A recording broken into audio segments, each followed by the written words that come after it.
Hello and welcome to another episode of Talking Politics on the Hindu's YouTube channel. Now, this is a show where we go behind all the stories that are making the headlines in domestic politics. To cut a long story short, this week we will be looking at the armed forces' short-term recruitment scheme, Agnipath, which has come back into the limelight 2 years after it was launched. It was one of the more important issues that was raised during the recently concluded poll campaign for the 2024 general elections, and the new NDA ally, Janata Dal United, has also raised the issue of doing a comprehensive review of the scheme clause by clause.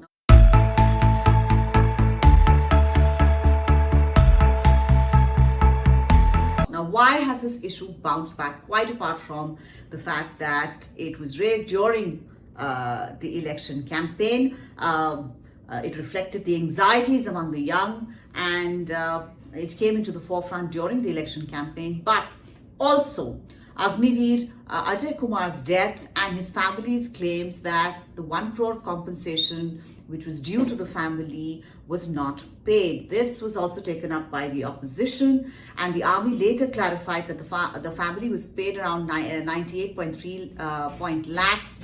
A large part of the amount was, of course, from an insurance company. And the army also added that an ex gratia payment and other payments would also be paid to the family post police verification. The issue caught fire also very, very obviously because during the recent parliament session, when on 1st of July, during the debate on the motion of thanks to the President for her address to the joint sitting of Parliament, the leader of the opposition, Congress leader Rahul Gandhi, criticized the central government's Agnipath scheme, stating that the government neither gave pension nor the status of martyr to those serving under the scheme. During his speech, Defense Minister Rajnath Singh interjected, and he said that Mr. Gandhi had presented an incorrect information about the scheme. He claimed that Agniveers were given a compensation of rupees 1 crores upon death during service. But it is a fact that Agniveers will, once they're out of the armed forces after that 4-year training period, after which, if they are not absorbed within the regular ranks, they will not be getting any other facilities such as gratuity, health schemes, canteens, which are available to ex-servicemen. Now, according to the rules, an Agniveer soldier who dies during duty will get an insurance cover of rupees 48 lakh and a compensation of rupees 44 lakh. I think that is what the army had clarified. Whereas the opposition said that the insurance company should not be coming into it, because that requires a lot of verification, etc., that the government itself should be giving that money. Let's go into all the other details of the Agnipath scheme. Now, the Agnipath scheme for recruitment of soldiers, sailors and airmen came into the 3 armed services was announced on June 14th of 2022, doing away with the earlier process of permanent recruitment. Under the new scheme, Agniveers are recruited for 4 years, on the completion of which 25% of this cohort group would be selected into the regular ranks on a permanent basis. The age bracket of the new recruits was fixed at 17.5 to 21 years of age, and till 2026, the overall intake had been capped at 1.75 lakh. Subsequently, the army is inducting 40,000 Agniveers per year, and the Navy and the Air Force are recruiting around 3,000 Agniveers each. Agniveers during their tenure can get a 12th class certificate or a bachelor's degree in addition to the other skills certificates, and when leaving after 4 years will get a lump sum amount but are not eligible for pension, because the entire scheme, I think, was brought into place to kind of reduce the pension burden from these 3 services on the exchequer. Now, Defense Minister Rajnath Singh had termed it as transformative initiative and a win-win situation for all. The government had stated that the Agnipath scheme would bring down the average age of the armed forces from 32 years to 26 years and basically make it similar to the age profile of major armies worldwide. and that agniveers, when they return to civilian society, they will also be preferred for jobs in the central paramilitary forces and some other government departments. Now, but this basically also hit off a lot of concerns among aspirants, and there were huge protests, especially in states like Bihar and Uttar Pradesh and several other areas where heavy recruitment happens for the armed forces, where states derive a lot of their income from young people serving in the armed forces. So one of the biggest concerns for the armed forces, especially the army, is the accentuating shortage of personnel in the below the officer's rank cadre.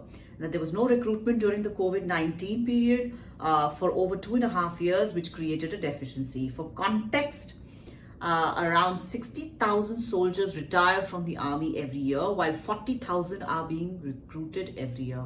So effectively, the shortage is adding 1 year by year. Additionally, the low conversion rate of 25% from agniveers to regular soldiers is going to further accentuate this shortfall. Given the short duration of 4 years, the training schedules have also been compressed accordingly, and there are a lot of questions being raised whether this is at all advisable. Given the huge demand for recruitment into the army in certain parts of the country, the scheme has become a political issue as well as a campaign issue during the elections, as I said earlier. And basically, several parties have demanded that it either be scrapped or the concerns addressed. As I said, the Janata Dal U, an NDA ally, part of the government now, has raised it time and again, and more recently, just when the government formation efforts were on. So basically, this is where we're at, and what is the current status within the army and the chatter around this scheme. Now, the Department of Military Affairs in the Defense Ministry, headed by the Chief of Defense Staff, has sought feedback from the forces on the scheme. This, officials said, was in line with the regular practice in the armed forces of reviewing any major scheme introduced or any weapons platform inducted into the armed forces to make required changes based on a detailed assessment. So now it's been 2 years. The lacuna or the shortcomings of the scheme would be more obvious because it's been in practice, and therefore there will be assessment made. Broadly, there have been some recommendations and some suggestions that have come from various departments. So let's just go into some of that. This is all source-based information from stories that I have culled from my colleague Dinakar Peri, who tracks defense. So he basically has said that the recommendations have been for enhancing intake numbers, increasing the permanent recruitment from 25% to at least 50% from among those who've been recruited. Also, there is a proposal to increase the age limit for entry through the technical route from 21 to 23 years to attract enough technically qualified individuals. So if you have say a BTech degree, you should be invited to join the army, or a small little like polytech degree, some kind of a technical degree that you have. And if you want to go in for this scheme, you should be allowed. Your age should not be a barrier. But this is not a new proposal. It has basically existed in the earlier recruitment as well. Now, defense officials have stated that the Navy and Air Force have compiled a feedback to be sent to the Department of Military Affairs. Sources say that Navy and Air Force, especially where technical training is a must and a longer process, has found the policy a little lacking in these areas. Now, the Army is still in the process of compilation, and it will take some time. According to multiple officials who have spoken to my colleague, the DMA will compile all these recommendations and put it before the Defense Ministry. Now, the large number of people and aspirants to a life in the armed forces, but with the attendant security of income and pensions, has made the Agnipath scheme a controversial one. Anxiety with regard to the future among aspirants is a real thing and needs to be addressed. The introduction of the scheme was quite obviously to decrease the bloated pension bill of the armed forces on the exchequer. This is a real financial worry. But since 2 years have gone by, there may be some significant tweaks and reforms that can be made to the system to satisfy a substantial part of this anxiety. The government should make all efforts to do it and should not take it lightly, as the scheme ties in with not just India's future in terms of the young people, but also its security of having a well-trained, satisfied army, that when you're going to the front, you have, somebody who's got your back, namely the government of India. So this is all I have for this week. I will come back again to track this story if there are more developments, which there are likely to be as this report will go further and there is a political clamor that this scheme be relooked. But as of now, this is all I have for you this week. Thank you so very much for watching. I will see you next week.